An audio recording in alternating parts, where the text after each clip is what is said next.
Hello and welcome back to the channel HardReset.Info, and today I will show you how to update your payment details on eBay.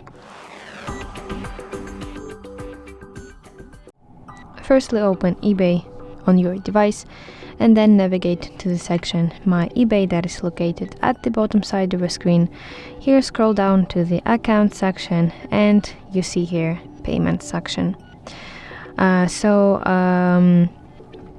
You will see your card right here, and you need to tap Edit, or there will be some like pen icon, and you need to tap on it, and then you can apply some changes to your credit card.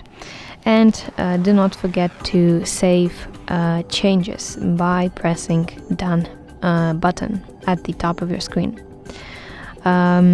So that's how you can update your payment details on eBay. I hope you find this video helpful, and if so, please leave a thumbs up and please consider subscribing to our channel. See you soon. Bye bye.